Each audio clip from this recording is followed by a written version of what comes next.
வெற்றியாளரை விதைக்கும் மண் எஸ்என்எஸ், வெற்றியாளரை உருவாக்கும் மண் SNS institutions, Kovai. IBC Tamil நேயர்களுக்கு வணக்கம். இன்று நம்முடன் நேர்காணலில் யுஎன் முன்னாள் அதிகாரியும் எழுத்தாளருமான கண்ணன் இணைந்திருக்கிறார். வணக்கம் சார். வணக்கம் பிரபு. அமெரிக்கா ஈரான் போருக்கு எதிரான ஒரு சிறப்பு தீர்மானம் அமெரிக்கா காங்கிரஸில் நிறைவேற்றப்பட்டிருக்கு. இது வரைக்கும் அமெரிக்க வரலாற்றிலேயே அதிபருக்கு எதிராக ஒரு தீர்மானம் இதுதான் முதல் முறையாக நிறைவேற்றப்பட்டதாகவும் சொல்கிறாங்க. இந்த தீர்மானம் நிறைவேற்றத்துக்கு நிறைய முறை முயன்று அதில் தோல்வியை சந்திச்சிருக்காங்க. ஆனால் இந்த முறை அது நிறைவேறியிருக்கு. இன்னும் மேல் சபையில் நிறைவேறணும், அதற்கான வாய்ப்புகள் இருக்கான்றதெல்லாம் இங்கே பலருடைய கேள்விகளாக இருக்குது. எப்படி பார்க்குறீங்க சார் இந்த தீர்மானம் நிறைவேற்றப்பட்டிருக்கு? இல்லை, அதாவது காங்கிரஸ் ரெண்டு அவைகளும் சேர்ந்ததுக்கு காங்கிரஸ்ன்னு பேர் அமெரிக்காவில். மேலவையும் அப்புறம் மக்களவையும். மேலவை மாநிலங்களவை மாதிரி ஒவ்வொரு மாநிலத்திற்கும் 2 உறுப்பினர்கள் இருக்கிறார்கள். அதனால் இருக்கிறதுலையே சின்ன மாநிலமான ரோட் ஐலண்ட் அதற்கும் 2, பெரிய வளமை மிக்க மாநிலமான கலிஃபோர்னியாவுக்கும் 2 உறுப்பினர்கள். அங்கே அவர்களுக்கு எல்லாருக்கும் ஒரு சமத்துவம் கிடைச்சிரும். கீழே இருக்க மக்களவையில் 435 உறுப்பினர்கள் இருக்காங்க. மேலே 100 பேர், 50 மாநிலங்களில் 2 100 பேர். கீழே 435 பேர். அது பொருளாதார வலிமை அல்லது உங்களுடைய அளவு அதெல்லாம் முக்கியம் இல்லை, எவ்வளவு மக்கள் இருக்காங்க அதற்கேற்ற பிரதிநிதிகள் அப்படின்ட்டு. அப்போது கலிஃபோர்னியாவில் இருந்தும் டெக்ஸஸில் இருந்தும் அவங்க ரொம்ப பெரிய மாநிலங்கள், அங்கேருந்து நிறைய பேர் அங்கே போகிறாங்க. இப்போ இந்த நேற்று நடந்த அந்த வாக்கெடுப்பு, அவருக்கு எதிராக நடந்த அந்த வாக்கெடுப்பு ஒரு 7 வாக்குகள் வித்தியாசத்தில் அவருக்கு எதிராக அதிகமாக கிடைத்த வாக்குகள். அதில் 3 பேர் அவருடைய கட்சியைச் சேர்ந்த குடியரசுக் கட்சியைச் சேர்ந்தவர்களே. இவ்வளவு நாள் அவர்கள் அந்த பக்கம் போவதற்கு தயங்கிக்கிட்டு இருந்தாங்க. இந்த வாக்கு என்ன காட்டுது அப்படின்னா, அவர்கள் பொறுமை இழந்து கொண்டிருக்கிறார்கள் அப்படின்றது ஒன்று காட்டுது. ஏன்னா அவருடைய கட்சியினரே அவர் மீது கொஞ்சம் பொறுமை இழந்துட்டு இருக்காங்க. அதனால் அவர்கள் முதன்முறையாக எதிர்த்தரப்பில் இருக்கக்கூடிய ஜனநாயக கட்சியினரை சேர்ந்து காங்கிரஸ் தான் போரை தீர்மானிக்கக்கூடிய இடத்துல இருப்பது காங்கிரஸ். அவங்களுடைய நாட்டினுடைய அரசியலமைப்பு சட்டமே அப்படி தான் சொல்லுது. ஒன்லி காங்கிரஸ் கேன் டிக்ளேர் வார். அதே மாதிரி only Congress can collect taxes.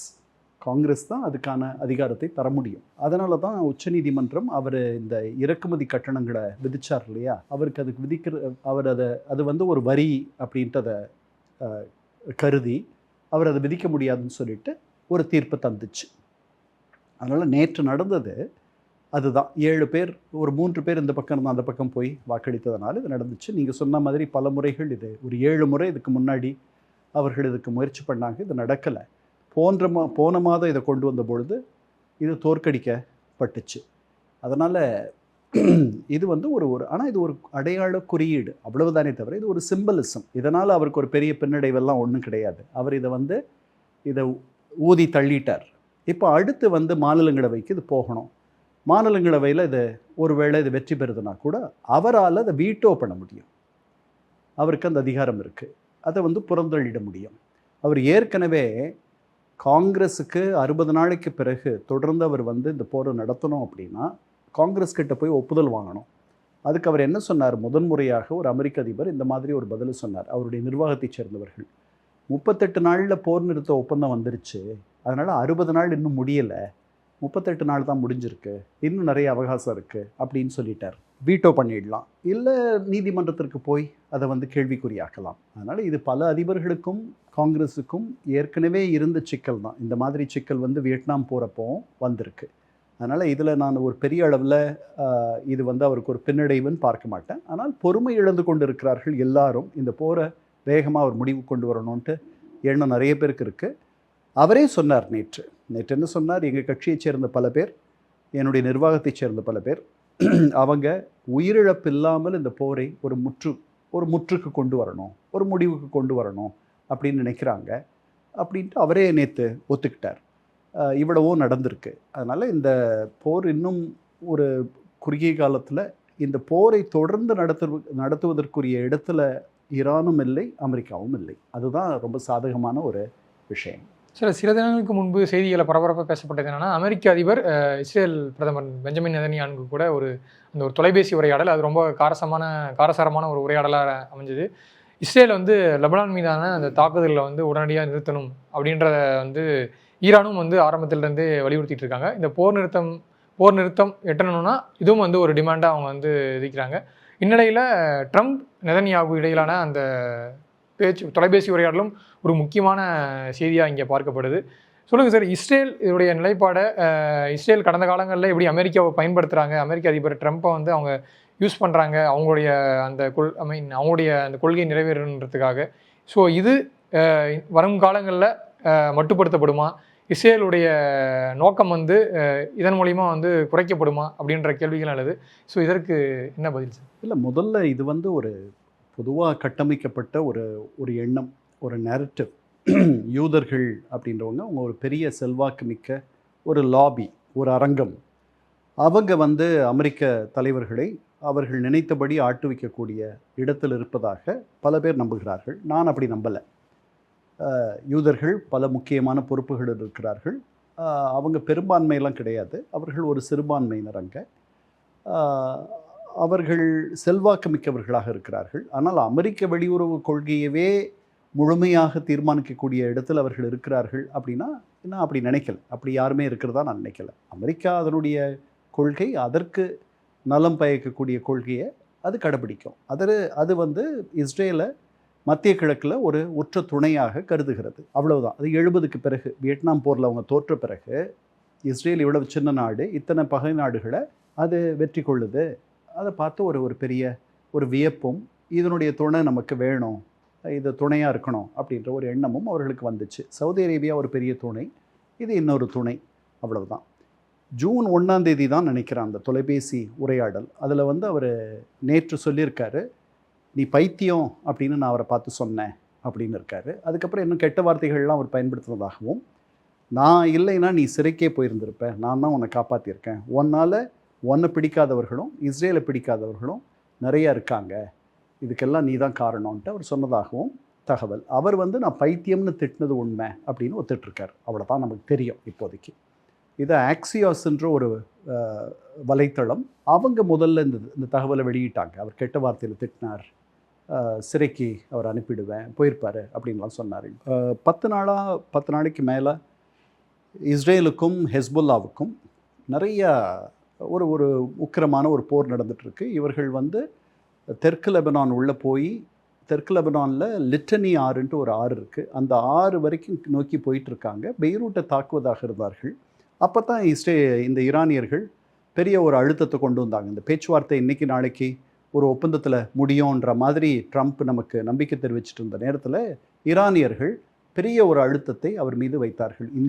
இதை வந்து நின்னா தான் நாங்கள் இதுக்கு திருப்பி முழுமையாக ஈடுபடுவோம் அப்படின்ட்டு. அதனால் அவர் அதை பேசினதாக நாம் நம்பலாம். கடுமையாக பேசியிருப்பாரும் நம்பலாம். அதெல்லாம் எப்படி உறுதியாகுது அப்படின்னா, நேற்று வந்து அமெரிக்காவில் இஸ்ரேலிய அரசுக்கும் லெபனிய அரசுக்கும் ஒரு ஒப்பந்தம் திருப்பி வந்திருக்கு. அந்த ஒப்பந்தம் வந்து போர் நிறுத்த ஒப்பந்தம். அந்த ஒப்பந்தத்தில் முக்கியமாக நம்ம பார்க்க வேண்டியது என்னென்னா, ஹெஸ்போல்லா தாக்காத வரைக்கும் நாங்கள் தாக்க மாட்டோன்ட்டு இஸ்ரேல் முதல் முறையாக சொல்லுது. அதனால் இப்போது இந்த போரை நிறுத்துவதற்கான சாவி, திறவுகோல் அது யார்கிட்ட இருக்குன்னா ஈரான் கிட்ட போயிடுச்சு. இப்போ அவங்களும் ஹெஸ்போல்லாவும் நாங்கள் முழுமையாக ஒரு போர் நிறுத்த ஒப்பந்தம் வந்தால் அதை வந்து ஆதரிப்போம்னு அவங்க சொல்லியிருக்காங்க. அவங்க சொன்னபடி முன்னாடி இதெல்லாம் நடக்கிறதுக்கு முன்னாடி சொன்னது அதை அவங்க நடந்துக்கணும். அவர்கள் மீது அவர்களுடைய பாதுகாவலர்களாக இருக்கக்கூடிய, காப்பாளர்களாக இருக்கக்கூடிய ஈரானியர்கள் அழுத்தம் தரணும். இது நடந்துச்சுன்னா இப்போ இவ்வளவு தூரம் நெருக்கத்தில் இருக்குது, இது வந்து வேகமாக முடிஞ்சிடும், அவர்களோடு ஒரு நல்ல பேச்சுவார்த்தைகள் நடந்துகிட்ருக்கு, அவங்களோட நான் பேசுவது எனக்கு பிடிச்சிருக்குன்ற மாதிரிலாம் நேற்று சொல்லியிருக்கார். நல்ல ஒத்துழைக்கிறாங்க அப்படின்லாம் சொல்லியிருக்கார். அதனால் ஒருவேளை சில நாளில் இது சரியாக போகும்ன்ட்டு நான் நம்புகிறேன். இப்போ உலக நாடுகளுடைய எல்லா கவனமும் வந்து ஹர்மோஸ் நீரிணை, அங்கே வந்து ஒரு சுமூகமான ஒரு டிரான்ஸ்போர்ட்டேஷன் நடக்கணும், அதுதான் எல்லோருடைய எதிர்பார்ப்பாக இருக்குது. ஸோ அந்த பகுதியில் டர்க்கி இன்னும் சுற்றி இருக்க அண்டை நாடுகள்லாம் உள்ளடக்கிய ஒரு அந்த பிராந்தியத்தில் அது ஸ்மூத்தாக அந்த டிரான்ஸ்போர்ட்டேஷன் நடக்கிறதுக்கான ஒரு கூட்டமைப்பு வந்து உருவாக்கணும் அப்படின்ற எதிர்பார்ப்பும் எல்லாரும் மத்தியிலும் எழுந்திருக்கிறதா சொல்கிறாங்க. ஸோ அதுக்கான பாசிபிலிட்டிஸ் எந்த அளவுக்கு இருக்குது? இல்லை, இந்த ஒப்பந்தமே அது தொடர்பாக தானே. முதல்ல வந்து ஹார்முஸ் நீரிணையை ஈரான் திறக்கிறதுக்கு ஒத்துக்கணும். 30 நாளில் அவங்க வச்சிருந்த கடல் கண்டி வெடிகளை அப்புறப்படுத்தணும். அதுக்கப்புறம் திறந்த உடனே போக்குவரத்து திரும்பும். அந்த கடல் கண்ணி வெடிகளை அப்புறப்படுத்தின பிறகு முழுமையாக திரும்பும். அதுக்கு பிறகு இந்த ஒப்பந்தம் கையெழுத்தாகிற நாள்லேருந்து 60 நாளுக்கு மிக முக்கியமான அவங்களுடைய யுரேனியம் இருப்பு, செறிவூட்டப்பட்ட யுரேனியமை திருப்பி தர்றது, இந்த மாதிரி சிக்கல்களெல்லாம் அவர்கள் பேசி ஒரு முடிவுக்கு வருவார்கள். அதெல்லாம் எப்படி முடியும்னு எனக்கு தெரியல. ஏன்னா இதுவே இவ்வளவு கஷ்டப்படும் பொழுது அது எப்படி நடக்கும்னு தெரியல. ஆனால் அதுதான் அந்த ஒப்பந்தம். அந்த ஒப்பந்தத்தில் அவர் அணு தொடர்பாக அவர்கள் ஒரு வார்த்தை அதில் சேர்க்கணும், இந்த ஒப்பந்தத்திலேயே சேர்க்கணும் அப்படின்னு அவர் திருப்பி அனுப்பியிருக்கிறதா அல் ஜசீரா சொல்லுது. ஒரே ஒரு செய்தித்தளம் மட்டும்தான் இந்த செய்தியை நமக்கு சொல்லுது. இன்னும் கொஞ்சம் நாளில் தெரியும் நமக்கு. ஆனால் அதுக்கான வாய்ப்புகள் எப்படி சார் இருக்குது? நீங்களும் கடந்த முறை நிறைய டைம் நம்ம நேர்காணலே பேசியிருக்கோம். அந்த செறிவூட்டப்பட்ட யுரேனியம், ஸோ அதை திரும்ப ஒப்படைக்கணுன்றதான் அமெரிக்கா தரப்புலேருந்து வைக்கக்கூடிய ஒரு மிகப்பெரிய டிமாண்டாக இருக்குது.